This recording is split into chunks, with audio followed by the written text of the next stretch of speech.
In your perspective as guys, mas okay ba sa inyo yung low-key or public relationship? People like to destroy beautiful Pero things. pala style ni Vern, kaya siya low-key. Kaya, para mga pambabae.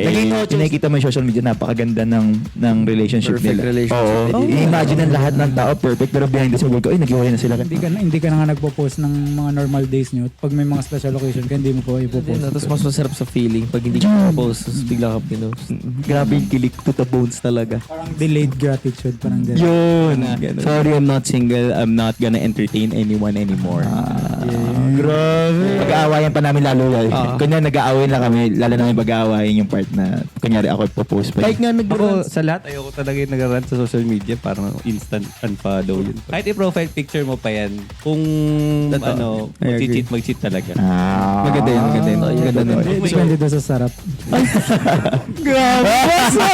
Grabe!